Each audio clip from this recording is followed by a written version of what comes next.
Thanks for coming out tonight to the Aga Khan program lecture. The Aga Khan program is dedicated to the study of Islamic art, architecture, urbanism, landscape, and conservation, and also to the application of knowledge from that study and research to contemporary design projects. So you'll soon see that having Marina Tabassum here is kind of perfect for that description. Last autumn, Marina Tabassum won the Aga Khan Award for architecture for the Bait Ur Rouf Mosque and Community Center in Dhaka, Bangladesh. The mosque was completed in 2012 and designed at the behest of her grandmother. It's been noted for its I'm quoting, quietly spectacular manipulation of brick, light, and air. But it's also been spoken about for certain features that have become part of conventional, the conventional architectural vocabulary for mosque, mainly domes and minarets, and it's been noted for its conspicuous absence of those conventions. Tabassum's design seems to derive from two intertwined investigations. One into the historical uses, developments of mosque in the Islamic world at large, and maybe in the Bengali context in particular. And I'm thinking of things like program, materials, but also program and materials framed by historical concerns. And the second, it seems, is a much more personal understanding of the nature of the sacred or the spiritual communal spaces, needs of users and worshipers and community members. Ms. Tabassum graduated from Bangladesh University of Engineering and Technology, and then shortly afterwards founded the architecture firm URBANA with Kashif Chowdhury in Dhaka. In 1997, that firm won the commission for the Museum of Independence and the Independence Monument in Bangladesh with a master plan that included a 50-meter tower monument. I think we will see that, as well as an underground museum, an urban plaza, and other components. In 2005, working as a partner after having worked as a partner and a founder of URBANA for 10 years, Ms. Tabassum established her own practice, Marina Tabassum Architects, also in Dhaka. She's currently the academic director of the Bengal Institute of Architecture, Landscape, and Settlements. She served as a studio professor at Brock University, at University of Asia Pacific, as well as a visiting professor at the University of Texas in Arlington. Please welcome Marina Tabassum.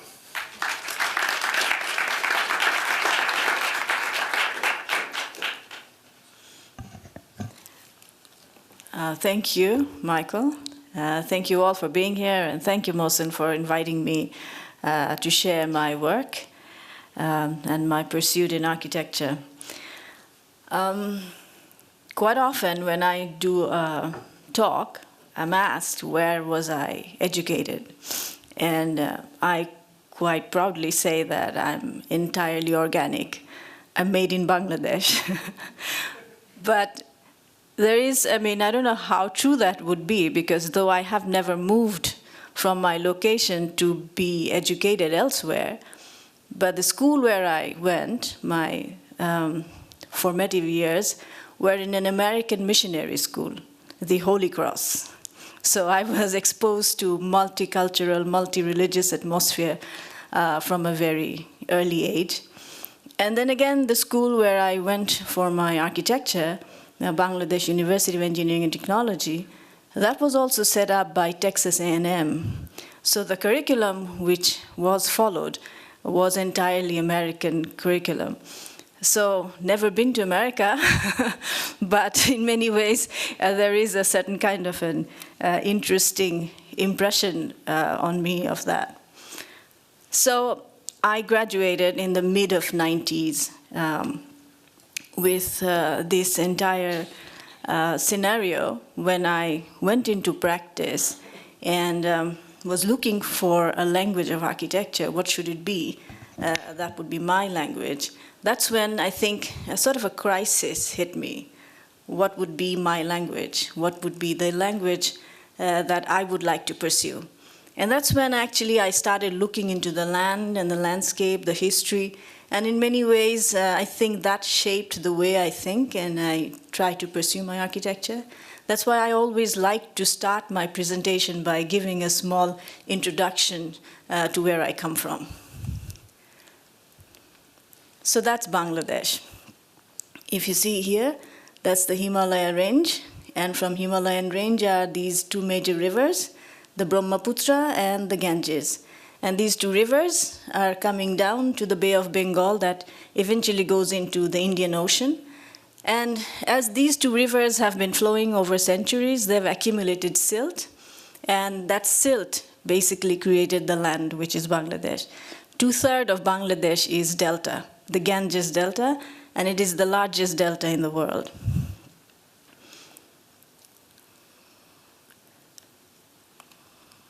So you see, it has more than 700 rivers crisscrossing all around the entire landscape.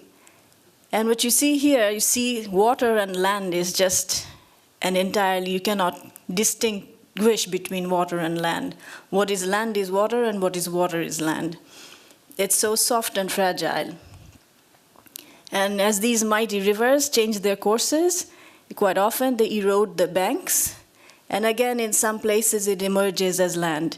So there is a constant play of emergence and erosion that takes place. And it's a very alluvial soil, so very fertile. It's green, as you can see. The earth is almost like magic. You pop some seeds and comes out the plants. And since it's rivers are the major feature, you can see that life has a certain kind of living entirely on water. So what is water can become land during the dry season, and again during the monsoon that becomes water. So there is no distinct line between water and land. And in many ways, this is a reason why you'll see a lot of informality and impermanence. People have a certain kind of a psyche that over a year, as the land changes, when water becomes the landscape, people tend to move to the city to look for a living. And then again, when it becomes dry again and there is a possibility of growing crops, they go back to the landscape. This I find quite interesting. You'll see that there's a lot of negotiation and appropriation, optimization that goes on. What you see here as green is actually water. It's the water hyacinth. And quite often when there is lack of flow in the water, it becomes entirely filled with water hyacinth. And it's impossible to take the boats crossing from one side to the other. And what the boatmen do is they basically bring all their boats together and create a boat bridge. So that's how you negotiate with land and water. And I find that it's a very interesting example. Optimization, how much do you really need to make a salon? A wall and a footpath, and that's just about it. So Tropic of Cancer basically crosses through Bangladesh. That's where it is. You see the line. And that's the reason why we have a subtropical climate, a hot and high humidity during the summer months. That's why rain is something we celebrate during the monsoon season. And the dry season, which is at a time when we don't have any rain at all for a few months, no rain and absolutely dry, because the wind comes from the north, from the Himalayas, and so it has no moisture in it. So this becomes a very dry landscape. So this is actually, in many ways, this was something I learned from Kazi in a way, about this image here, the Bangla Ragini. And it actually shows what you really need or how much you actually need to live in this land. with a moderate temperature and rain. All you need is a roof. All you really need is a roof to cover yourself from the elements and a high plinth to keep you away from the water. And that's basically it. That's all architecture need to be in a land where I come from. And then again, of course, this blurring of the edges, which you find quite often, long verandas, where the rooms are basically for sleeping and keeping your belongings. There is one space which actually acts as the main living space for the entire year. And this is an element which I find quite unique. Even when we grew up, we were living in houses like that, but you don't see that anymore in the landscape. So one of my first projects when I was in URBANA was a pavilion apartment. And there we tried to work on this idea of opening up the walls. And you see here that the walls are entirely opened up to create this semi-open, semi-covered space. It was designed or conceived as a pavilion. And as you open the doors here, it opens to the outside, so it becomes the room becomes a veranda. This is the courtyard where I grew up. And courtyards in our kind of climate and space, it's a very important and vital element, which is almost like the lung of the building that actually lets it ventilate. And in a way, that courtyard, to some extent, came back in this project here. You see this high volume, 2-story volume. What it does is basically it creates a stack effect. So the hot air goes up, and it creates low pressure. And what you'll see is the draft of air is being created from all sides. So then the building is constantly ventilated. And ventilation, a draft, is absolutely necessary for the hot, humid climate where we come from. So that's the basic section of the building. You see stacks of floors, quite a very common section in Dhaka. And that's where the apartment was located. That's the high volume. And we tried to open up all the edges here so the air could make a move. The court from the above. And this, again, another small project to the outskirts of Dhaka, where we've used this 9-square grid plan. 9-square grid plan. And you see there's a courtyard in the middle, and there are courts on the sides. And these are the basic living areas. There was a pond and a small ghat that goes to the water. The building, done in brick. A very small, low-budget project as a weekend house. And what you see here is those courtyards, the corner courts of the 9-square plan. And that's the court that basically ventilates the spaces and creates the draft of air. And that's actually the main shaft in the middle. And on top, we had these open pavilion-like spaces where you can sit in the afternoon and enjoy the surroundings. So as you just saw, brick is actually one of our materials because being a delta, we don't have any other stone but brick. So we have either to build with mud as you can see in the vernacular architecture, or you can bake the mud and make it brick and use it. So this is one of our 16th century old monastery, Buddhist monastery. And even that time, brick was the prevalent material for any kind of permanent construction. These are temples, Hindu temples here, and the terracotta, also done in exquisitely detailed in brick and then baked, created into terracottas. So brick construction is a tradition that we have. And you see here,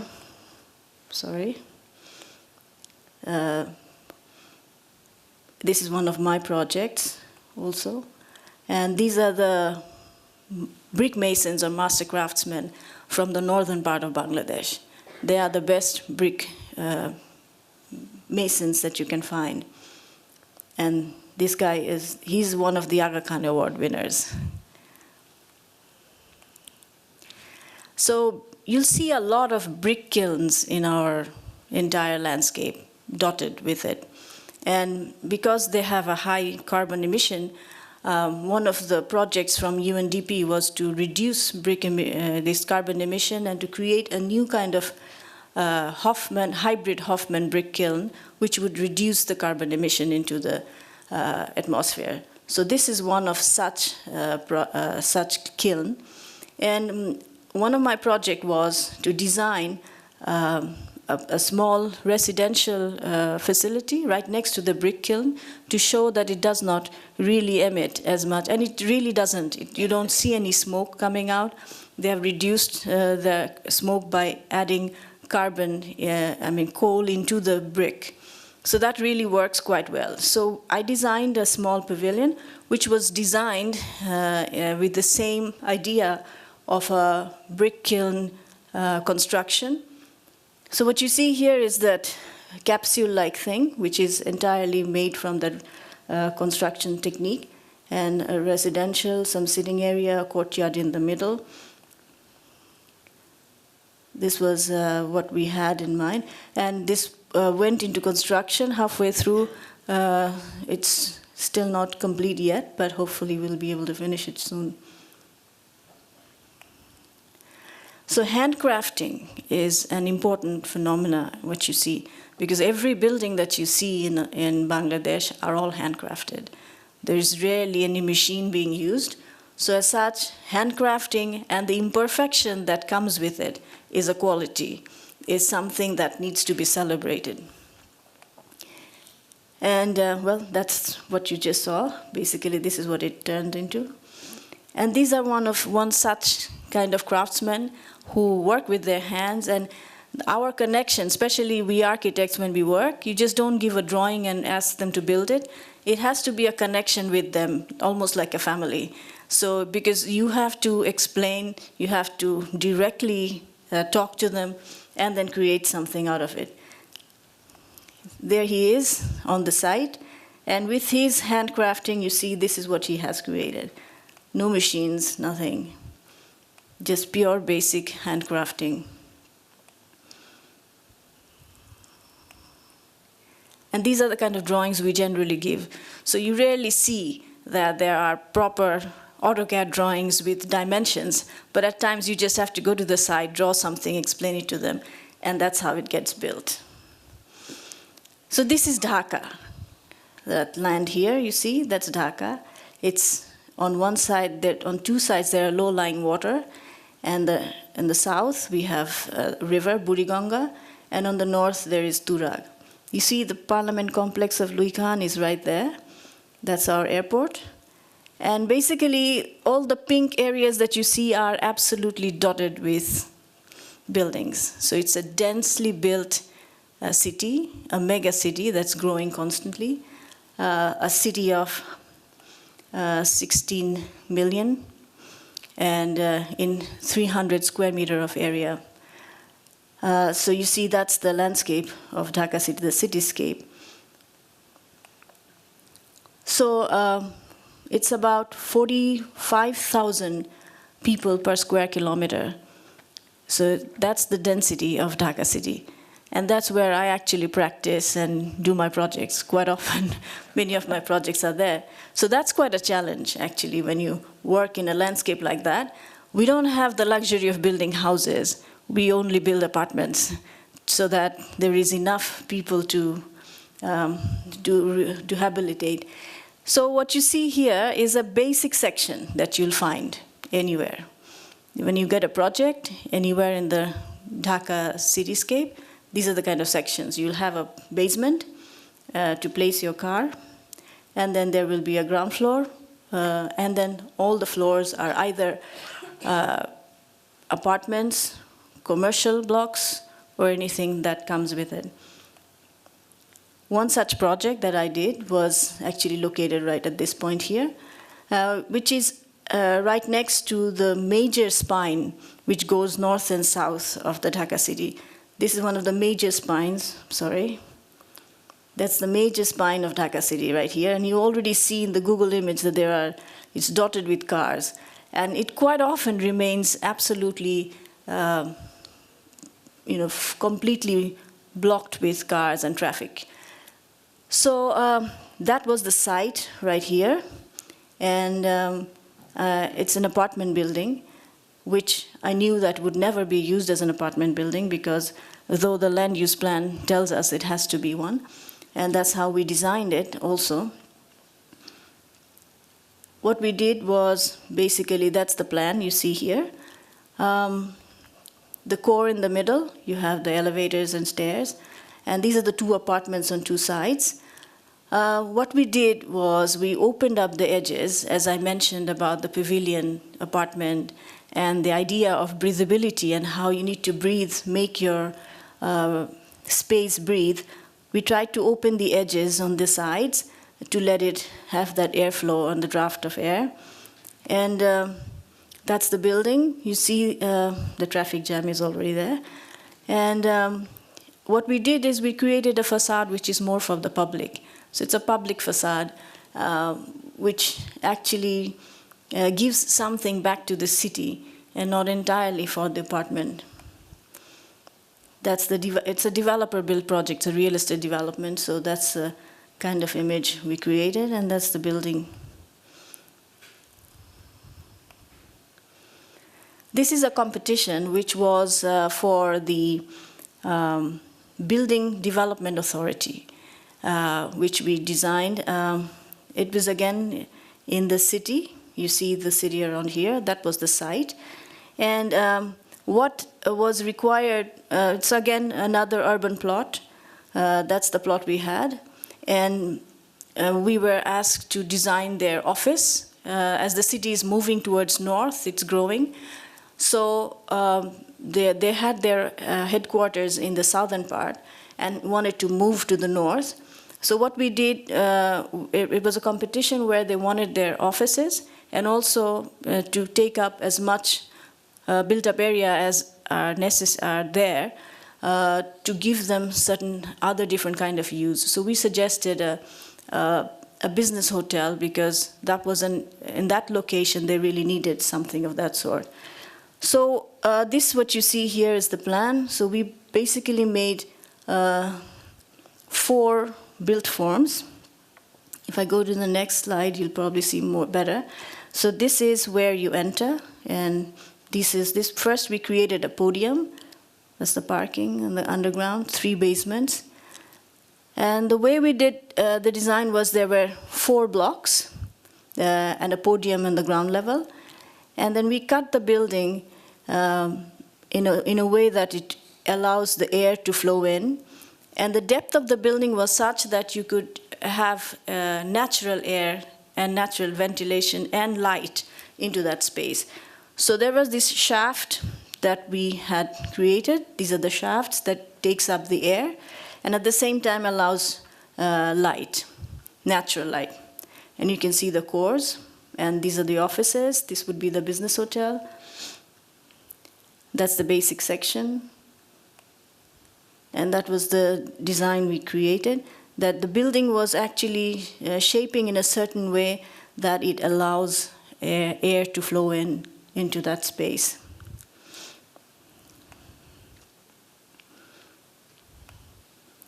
Well, we did not win, but I thought of sharing because it was one of the large projects where we have tried out this ventilation shaft. This project, which is absolutely to the south of Dhaka, you see this part, this is the densest area in the whole city, this is the river, and around here, the member of the parliament of this area, which is a client of mine, he's now the minister, once gave me a phone call, and asking me that he had this election pledge of making a few community centers and schools in this area. And just gave me a call and said, can you give me a design very quickly? I'll give you 2 weeks. Come up with a design of a community center. And, at times you have to you have to do some things to to satisfy your client. So I said, all right, I'll give you a design, send me the site. So he sent me the site location and everything. This was the site, and it's entirely built on the edges. And I said, and it was a very basic program, just some large open spaces for different kind of activities to take place. So we basically placed all the services at the back, and we've left the main spaces open. So these are the spaces that we had, and the service at the back, and a stair that takes people up. The basic section, an atrium, and you have the floors. And from the top, and this is the 3D image that I gave him for his election. And then he won. Not because of this image, because he already was quite popular in that area. And after 3 years, we get a phone call that we need some details. And then he said, what details? And then, what details? Well, we're building this project, we need some details, there's some missing. And then for the first time, we heard that they've already laid the foundation. So it was already on site, the foundation was done, and that was the first time I said it was like a real disaster. So we went to the site for the first time to see the site, and there was this image in a large billboard with my name on it. So you can imagine, I was already famous in that area because I was building their community center, but I have never visited the site. So this is the first project ever I've done where I haven't been to the site. But it's finally getting built, so that's where you see it. You see how densely built the surrounding is, and it's coming towards completion now, as it is. It's still under construction, so the site is pretty much there. Another project which I like to show, because it's one of my very favorite ones that I've ever designed, which is the French-German embassy. So in Dhaka, we have this area which is dedicated to all the embassies. This one here is the American embassy, a Canadian embassy right next to it. That's the British embassy, Chinese embassy. So in between Chinese and Thai embassy, this is the area that land actually belonged to the French embassy. Germans do not have a land. So they came to a kind of a deal that the Germans will pay for the building and the French will give the land. So now it's a French-German embassy, which then went into a competition. And we were pre-selected, like 5 different offices. And the interesting thing is, since it's an urban site and there is a small school behind, then as it's a very high security area, they needed 25-meter setbacks from all sides. So what happened is basically we are left with a very small footprint. So there is no way of making distinctly different embassies for the French and the Germans. They have to be in one single building in a small footprint. So that's what we worked on. Basically, that's the school back there. And this is the 25-meter setback from all sides. This is the footprint that you get. And what we did was we created an atrium in the middle. Again, a small atrium. And that's the square plan. All the passport section, the cafeteria, services are all on the sides, but the main security, high security zone was in the middle. And what we did was created a central atrium, and we cut the corners to allow the light and the ventilation to come through. That's the section. And we won first prize for this project, but later on this was given to a French architect to build. So that's a sad story, but okay, so now the next project. Before moving into the next project, I'd like to give you a little detail about Bangladesh's history and how it came into being. This is the map of the Indian subcontinent, as you can see. And this map basically shows the Hindu population and the density of Hindu population. And this image shows the density of Muslim population. And you can see this is the densest Muslim area, and these are the densest Muslim areas.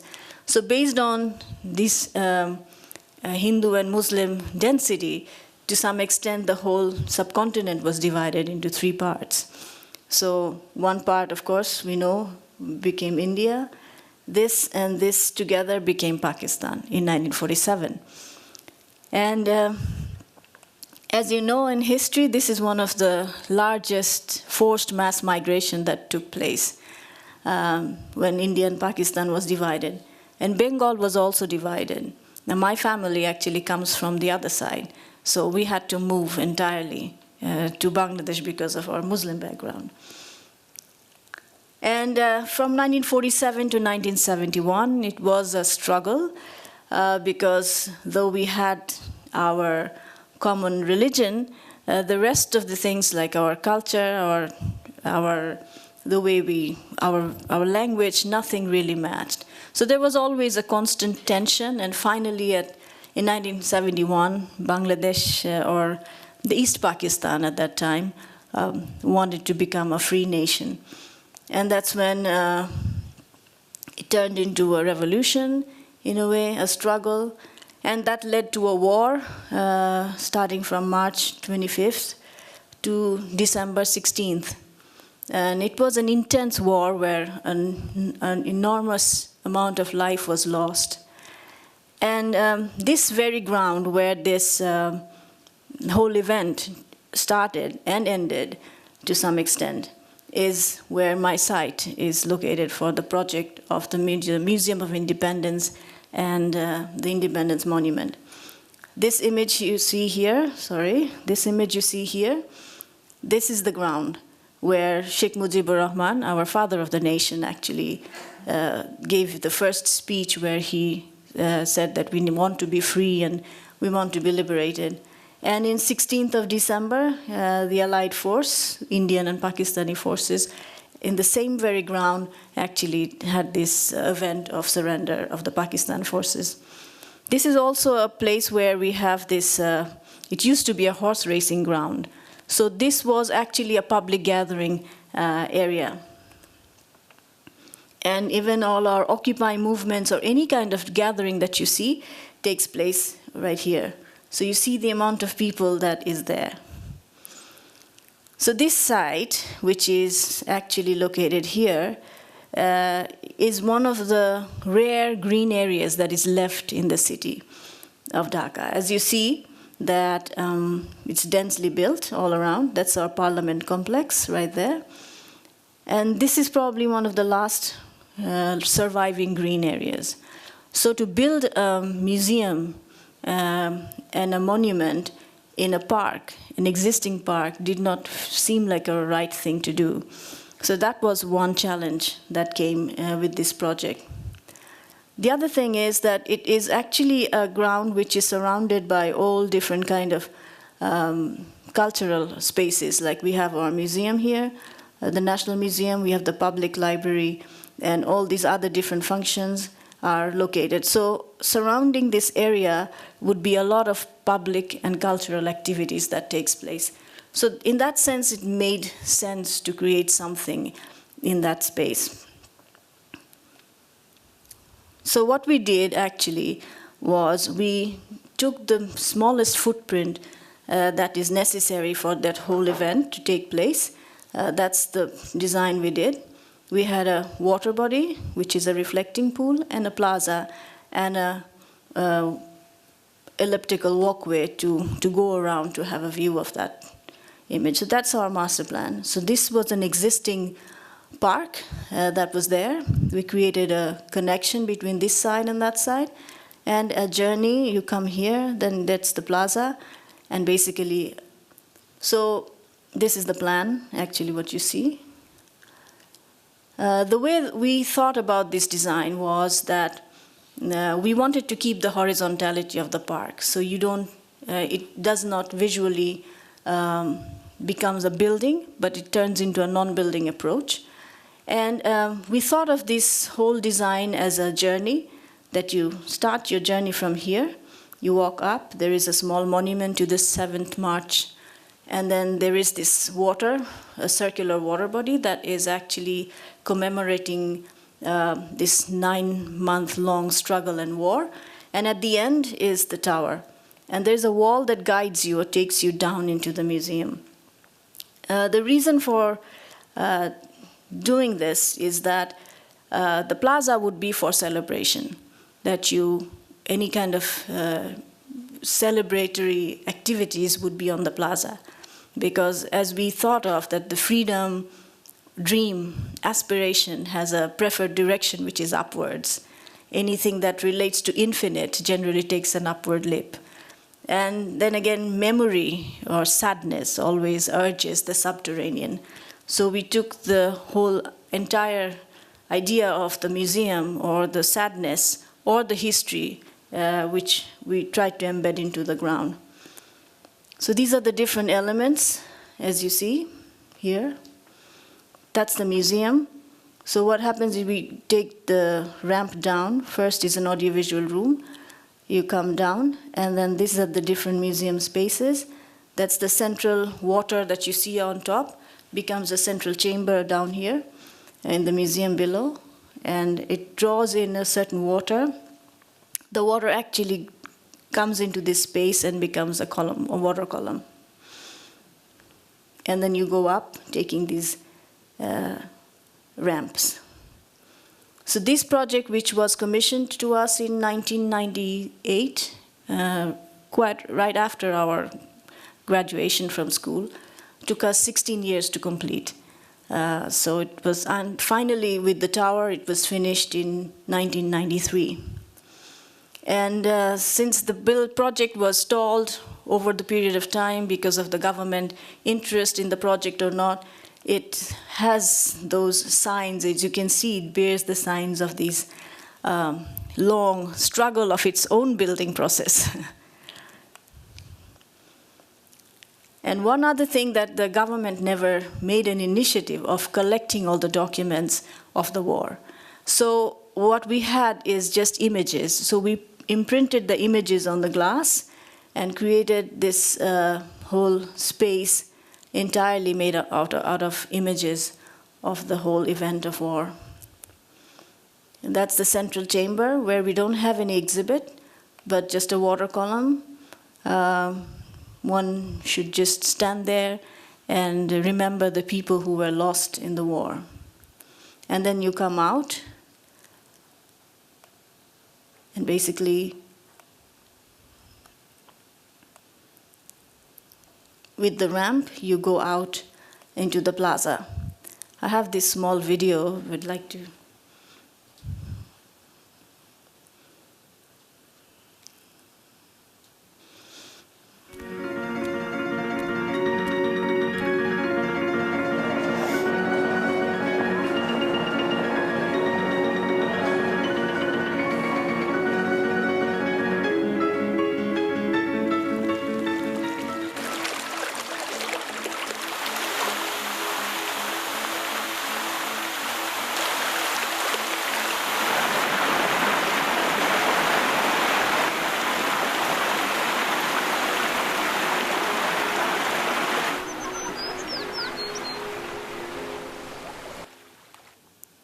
So as you go up into the plaza, you see the Independence Monument. And the Independence Monument, the way we thought of, is a tower of light. So the tower of light, the best expression of freedom, we thought would be light. And the way we designed it was a tower which was made out of glass. And glass was not used like a panel or sheet of glass, but glasses were stacked one top of another, and it created a panel. And as you see here, these are the panels of single panel, which had thick glass layered on top of another, and it was cladded onto the space frame structure. So this is where you see here, right here you see the panels and the thickness of it, and it's cladded onto a space frame. The reason was we wanted the light to be refracted during the daytime, so there is refraction of light. And that's why it creates a certain kind of prismatic effect. And in the evening, this is the tower, which is 150 feet tall. And in the evening, it's lit artificially with light, so that it is basically a glowing light, tower of light, which is a beacon of hope for this young nation, which is Bangladesh. And this is the 16th of December, our Victory Day celebration, where you see people being gathered, and the celebration takes place on the plaza. So this is the city of Dhaka. And in a way, one thing that I have found out, my way of approaching architecture in this city, is to bring order into chaos. And in many ways, that's what I try to do with all the different projects that I've showed you. And the other thing, what I'm working on in 2 or 3 different projects at the moment, where I'm trying to introduce this whole idea of sense of ownership. And in many ways, the mosque project is one such project. So I'll be showing you the mosque here. So this is the city of Dhaka, as you see. That's where the mosque is located. This is the absolute end of the city limit, marked by a river, and that's the other end. And the mosque here, which used to be an absolute farmland and not within the city limit of Dhaka. And if you see in the images here, 2004 to 2015, how the whole area is slowly getting urbanized. And it's a landscape in transformation. It's constantly transforming from farmland into urban settlements. And that's my grandmother, who actually commissioned me to this project. The family owned some land in this area, and as the city was growing towards that edge, and it was getting there were settlements being created, there was no facilities being provided. So she decided to donate part of her land to build this mosque. And this you see here, that's our first groundbreaking ceremony, and you see her sitting there. And at that time, it was still very village atmosphere with farmland all around. But as we started construction from 2008 onwards, it slowly became more urbanized. So as I got the project from my grandmother with a small sum of money to initiate the project, I started looking into the whole history of mosque and how it came into being. And if you see mosque, how it was initiated in Islam, it was basically, you see here, that's the first mosque form, which is actually built out of a house form. So house form was developed into a mosque.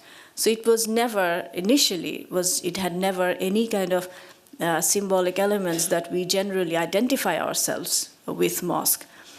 It was basically a space which is a space for congregation, where people would gather to say a congregational prayer. And it was not only used as a space for prayer, but also for other activities that took place.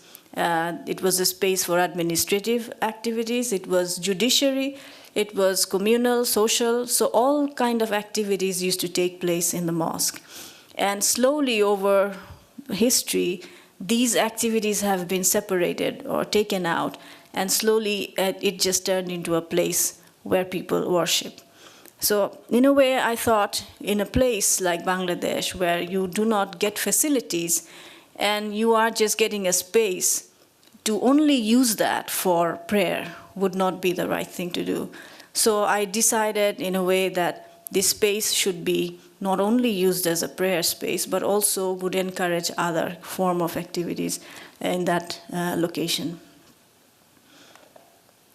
And of course, in terms of architecture, we see the wonderful legacy that is there in the entire Islamic history, the Mosque of Cordoba, Hagia Sophia, though it's not a mosque, a basilica, but then again, the spiritual character of the space and the light is just enormously inspiring for me. And if you look into my landscape, which is in Bengal, you'll see these beautiful mosques from the Sultanate period. from the 13th to 16th, 14th century mosques when Islam actually came to Bengal. And at that time, these mosques were the first, let's say, authentic mosque form that you find in our country or in our landscape. And this is the situation of mosques now in Bangladesh. It's just basically stacks of floors. It has entirely lost its morphology or typology, however you want to put it. It's just not there anymore. It's invisible. And see what happened to the symbols? So as if to have a mosque, you must have these little things, however you put it. So that's what I wanted to kind of address, that you don't really need these elements. And so, in a way, extracting what is essential from the earlier mosques, which were actually the authentic mosque form, to coming to a mosque which is much more of a contemporary expression. And if you see here, these images I find quite interesting, taken from a book, Pundranagar to Sher-Bangla Nagar, that was compiled with all old architecture of Bangladesh. This here you see the monastery that I showed you earlier, a Buddhist monastery. This is a Hindu temple, that's the Sultanate period mosque, and that's our parliament building. So all different religion, including the democracy as a religion, this is what you get. And basically this is what I came up with as a concept, that that we had all the, I would say, the additional or extra facilities on all in these areas. And then I introduced a circular form in a way to facilitate this whole rotation of the prayer hall, because as you know, Muslims pray in a certain direction, which is towards Kaaba. So that's the Qibla, we call it. So to enhance that Qibla, I had to introduce this circular volume here and to make that rotation of the prayer hall. And all the edges that you see around here are open to sky to let the air flow and to have the entire atmosphere open. These are the different drawings. So as you enter from this side, these are the entrance court. From there, you basically don't enter into the prayer hall immediately. You turn, either from coming here and then taking that route, or you could come from here. Or you could go and do the ablution, which is this area, washing, and then you can come from that side. So that's how the whole entire thing was designed. And one thing I must mention is the fact that the project was built entirely with money generated from the community. So everybody living in that area, they are basically lower middle income families. So they basically gave whatever amount of fund they could possibly give, or in whatever form. In a way, I encouraged that in this whole project, because it was important to create this sense of ownership, that once you have that, once I'm built this project and I'm out of that, they need to maintain it. So if there is not a sense of ownership, this will never be maintained properly. So that's why it was important to engage them, and in a way, that engagement actually helped. And since it was built with their money, I had to be really very responsible about the resources I had. So this entire area, which is the holding all the different functions and facilities, are built with brick, an entirely load-bearing brick structure with perforation to enhance the airflow. And in the central space, which is the prayer hall, is the only space which is in concrete, because it had to be a column-free and large space. So you see here in this image how the whole area is transforming slowly, with new buildings coming up. The landscape, which used to be a farmland, is not there anymore. And that's the building within its landscape.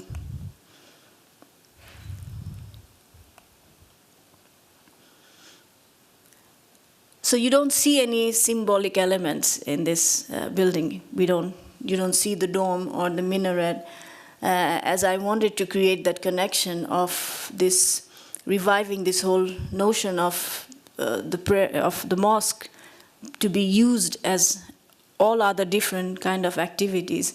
That was the reason why I initially decided not to encourage this whole idea of symbolism into the architecture.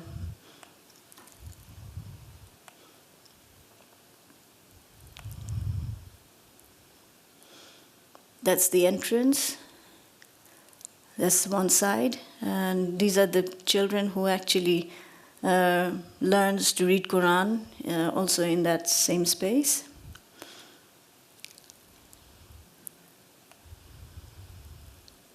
You see the side open to sky spaces from where you get the light, and also helps with the ventilation, also with the acoustics.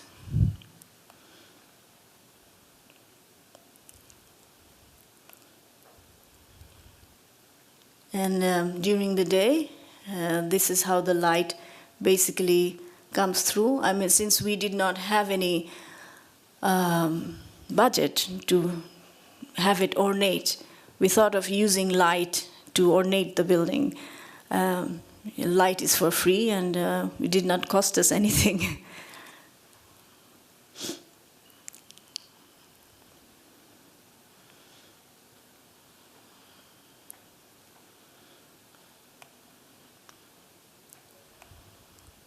So it's all the different kind of light and the play of light in that space. That's the prayer. And this is very recently when we had sort of an Aga Khan celebration with all the community. Everybody was there. So we had a nice lunch in that space. You see the children who actually learn Quran, and everybody else from the community. And it was a wonderful feast. You see Farouk there? Farouk was there to celebrate. And yeah, so we've basically transformed the space.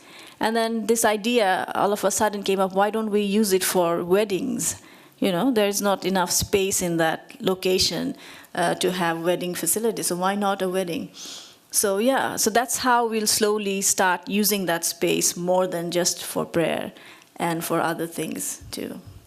One last project, and then I'm done. So basically this project, where we've tried to address this issue of pride of place, wisdom of the land, and minimal intervention, it's a resort to the southern part of Bangladesh. This is south of Bangladesh. You see, it's almost like a painting. This is the Bay of Bengal. And this dark area that you see is the mangrove forest, the largest mangrove forest, Sundarban. And that's where the Royal Bengal tigers actually come from. So my client, who has this land right up here, decided to make this resort, which is absolutely in the Delta farmland. The idea was to celebrate the Delta and the life and living and the authentic experience of Bangladesh, and to bring people from the site to the Sundarban through the riverways, and people could come and spend some time and go back to the resort.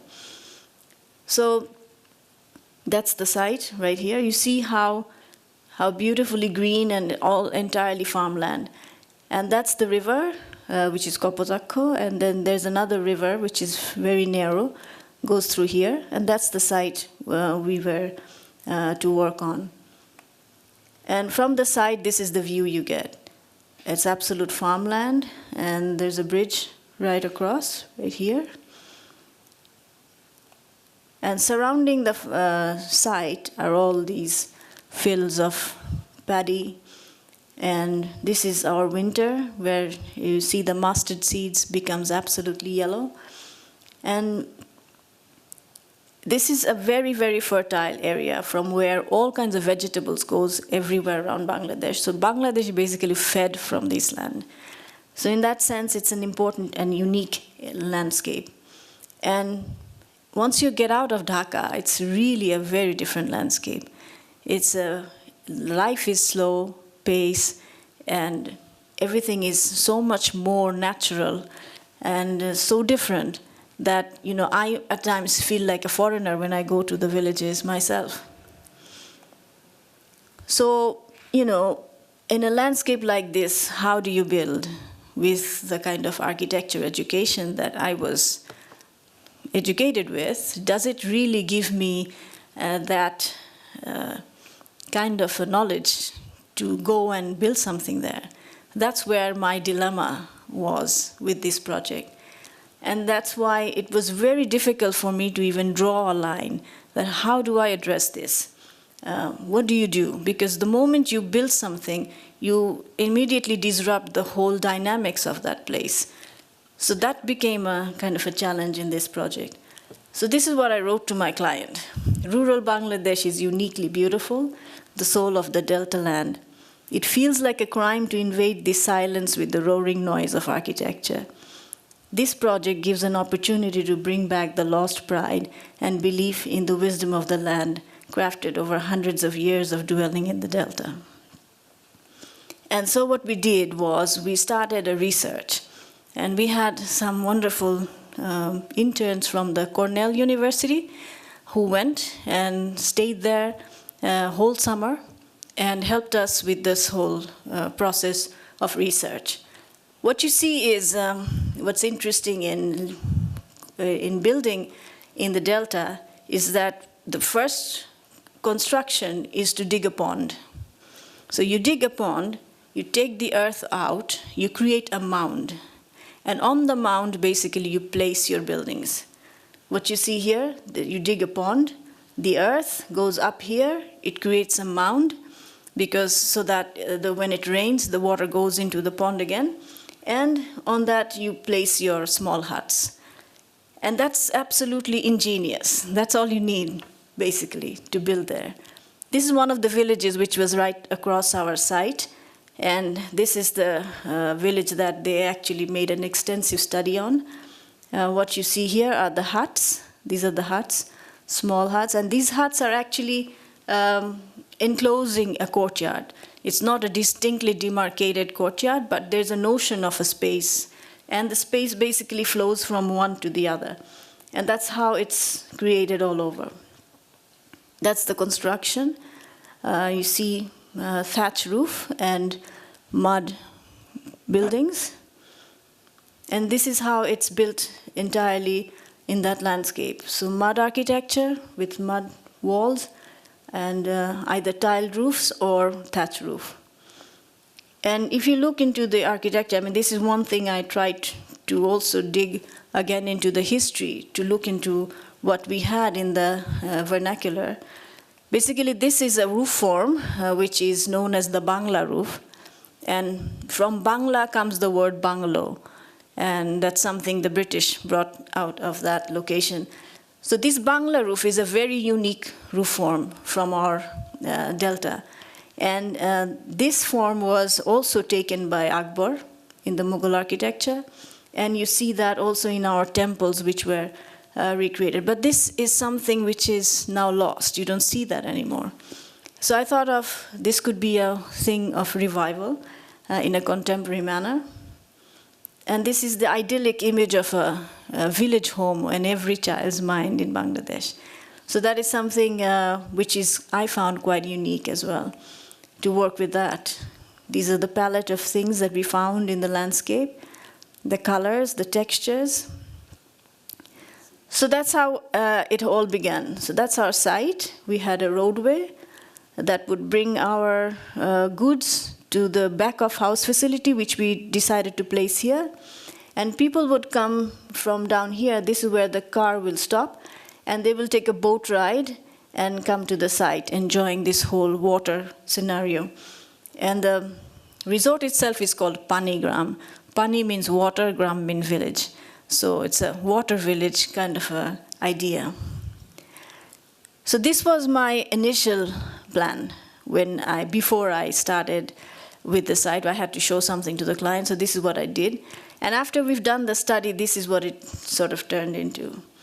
What we did was we created these huts that would be resorts. So you have a room, you have a bathroom, And these are all placed in a certain way that the space flows from one to the other. So you see the plan here. These are all 30-inch thick mud structures and with thatch roof. And another issue that we tried out on this project, and which is working out really well, is again this whole idea of sense of ownership and including the villagers in this whole project.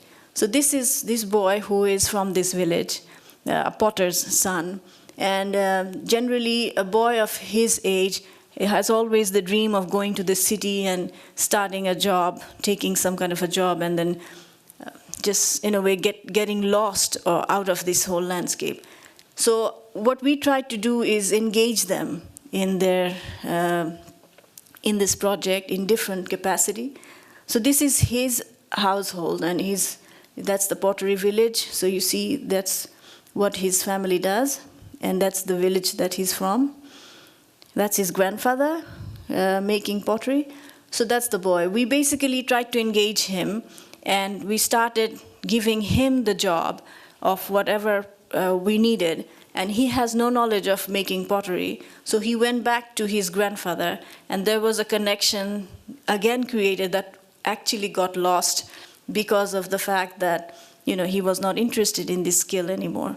So that is something which is really unique. This is our construction. You see, we are using basically sun-dried mud bricks, taking from the kilns before they're fired.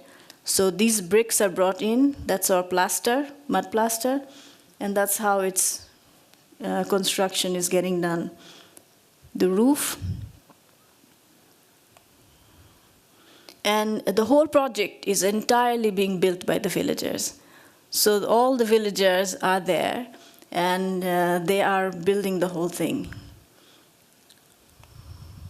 That's our thatch roof, our roof consultant. Yeah, that's our organic farm consultant, our plaster consultant. And that's the consultants in a meeting. So this is the project. I don't know if you would call it architecture, because I go there and I just go to the villagers' houses and have a nice feast. And the rest of the project is entirely being built by the locals. I don't know if you'll call it architecture. We could have a debate on this. But to me, at this point, in that location, these seem to be the right answer.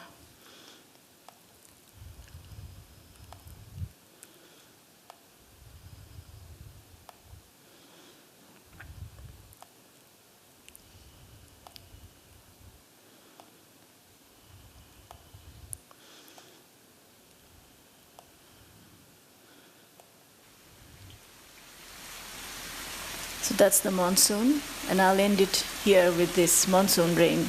Thank you. Would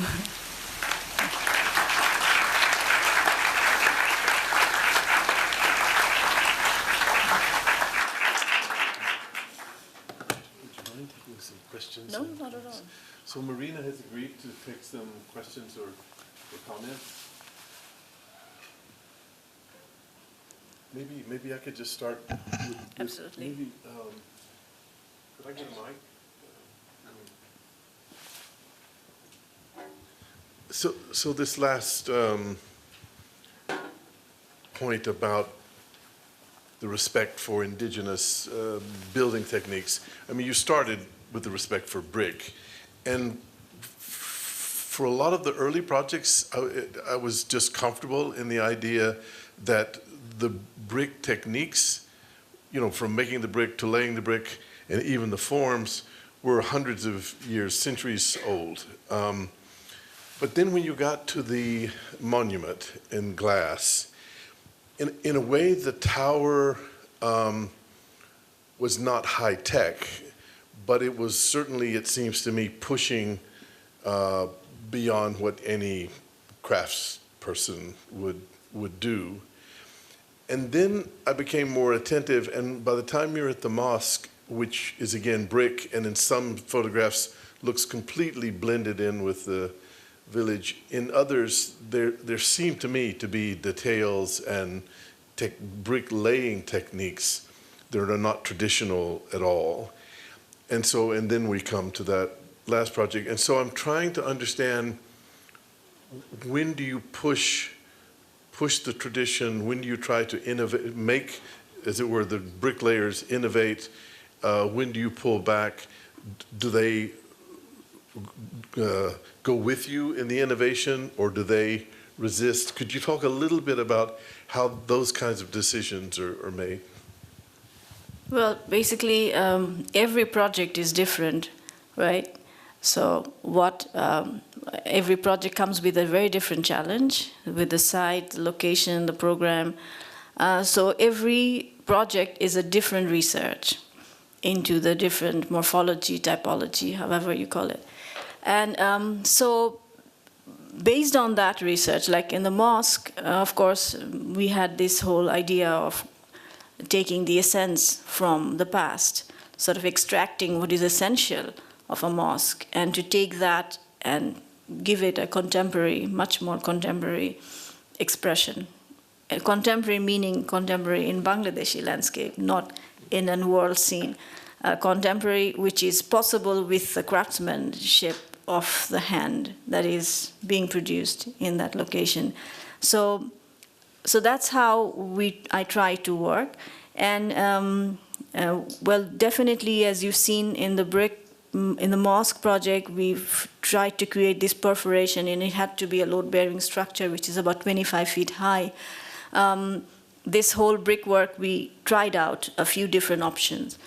So it's always done on site. So we have the brick masons. I tell them, let's do it this way. So at times we bring in brick in the office, or at times we do it on site. So we build it to a certain extent to see how it works, whether it resists rainwater, does it let it flow in. So those kind of experiments we do. And making samples is very, very necessary, definitely.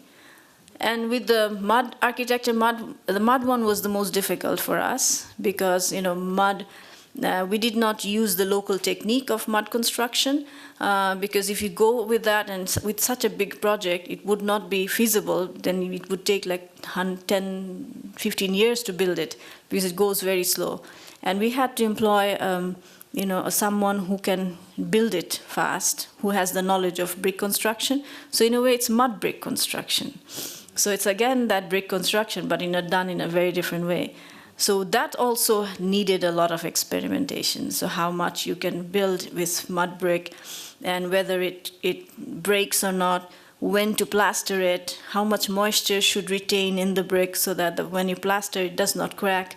So there are a lot of small innovations and research that goes into that project as well. And if you see the glass, the tower that is made out of glass, we never call it glass tower, we call it a tower of light. So light, definitely you cannot build with light. But to bring in the effect of light, glass became our medium. And even the glass was stacked. So in a way, that's also brick in many ways. So I think that actually works you will find a certain kind of similarity in all of that.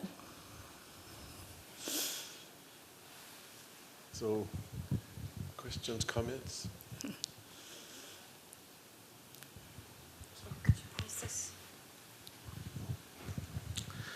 Thank you, Mrs. Tabassum. That was truly an impressive presentation. Thank you. And you took me away to my childhood.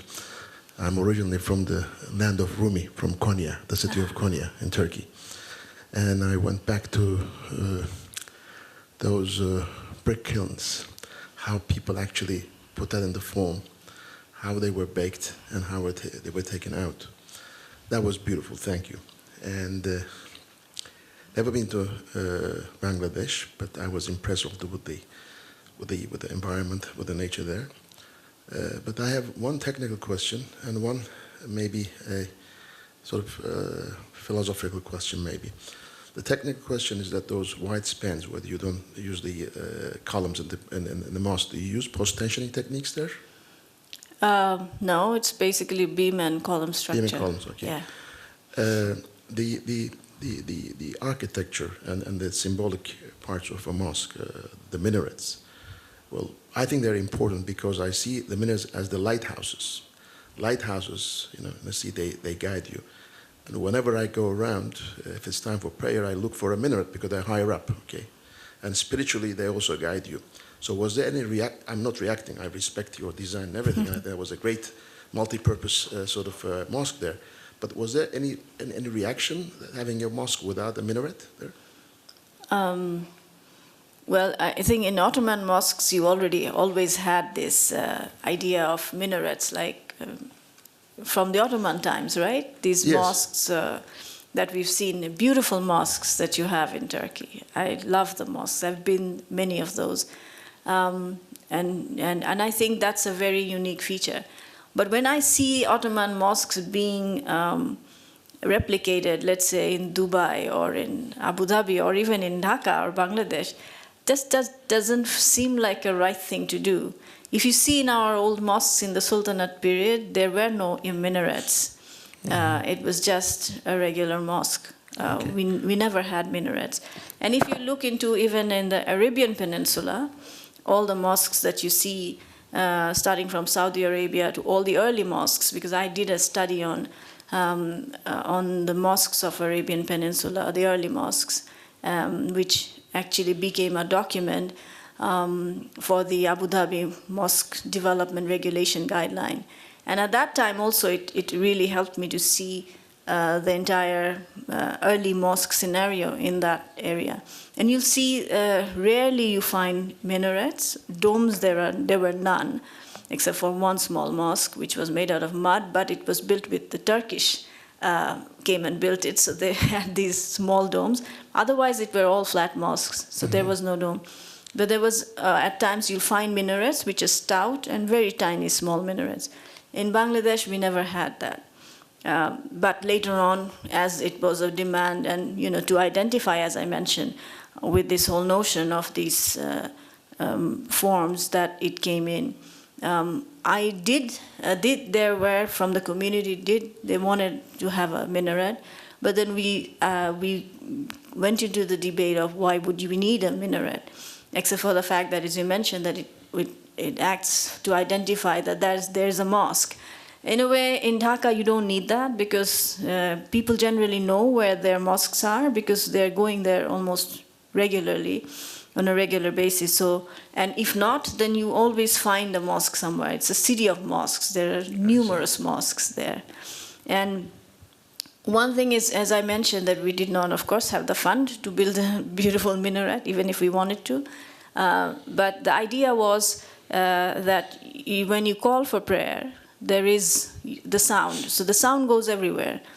Do we really need a minaret in that sense? When we could use that money to do something else, do I really need to build another form which is really not that necessary?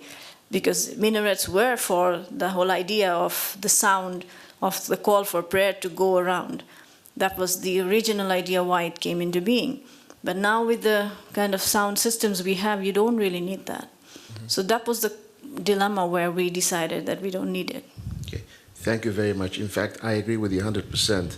When you go to I love the Sinan-style mosque, Ottoman mosque, but when you go to Qatar or Abu Dhabi, Dubai, it doesn't really fit. Absolutely. In fact, doesn't one fit. of my companies is a construction company, and we've just finished our 5th mosque in Qatar, in the Salva Beach Resort, okay? And I really would like to talk to you about your designs and adapting. Thank you so much. It was wonderful. I got a job. Okay, thank you.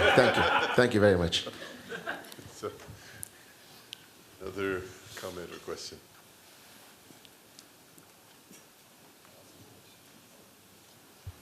Hi, thanks very much. I noticed in the picture of the mosque where you were using it for the Aga Khan celebration that people had their shoes off, and was interested in, as you think about using it for a wedding or for other spaces, are you running into issues with how people use a mosque, or and is that problematic at all? And to draw that question more broadly, as you push traditional bricklaying techniques or traditional architecture methods, do you get any sort of pushback from craftsmen or local traditions that are seeing a change that they're not used to? And if you do, then how do you deal with it? Well, we haven't had a wedding yet, but I'm sure women will come in their high heels and saris. We'll have to find a way. Maybe we could have carpets, I don't know, only for that purpose, and then later on you could take it out. I'm sure we could come up with something, but I'm not pushing it yet. Let's see. We have to go slow, you know. About the brick techniques or any kind of material that we work with, it's basically working with the masons or those who are actually working in that. So I'm not a mason. I do not know how brick would react. I can only give certain hypotheses, perhaps. But it's always working with them. That's why it's very important, the relationship that we create with the person who's building it. I'm just drawing a line. He's making that wall. So he's the more important person than me, actually. So that's why it's very important that this relationship. So in that way, whatever idea we have, we basically give it to them. They give us their feedback. Yes, it's possible. Yes, it might work, may not work. And then, of course, the engineers also get involved. So it's almost like a teamwork of architect, engineer, and the workmen, or the masons, or whoever, the craftsmen, I would say. So it's a teamwork, and that's how it gets done. I've never seen any pushback in that sense, not really, no. People like innovation. And if it's done, I mean, a brick wall could be laid with a regular brick in a normal fashion, or you could create something which actually gives you much more than just a brick wall. It could be a breathing wall. It could be a lot of different things. So then that's a small innovation, but changes a lot. So I think when you do that, people appreciate. It's never, I've found any kind of pushback in that sense. Maybe I could end with just asking you to educate us a little bit more about what's going on now in Bangladesh. You put yourself in a number of traditions. I mean, I was impressed that you do a lot of historical work, but you also place yourself, it seems to me, in a tradition of modernism where geometrical organizations, the 9-square grid appears a lot, the circle, where geometrical organizations are also at work and mixing with the tradition. And the closer you look, and as your work, the later work is even more, as I would say, more personal, I think, than the early work.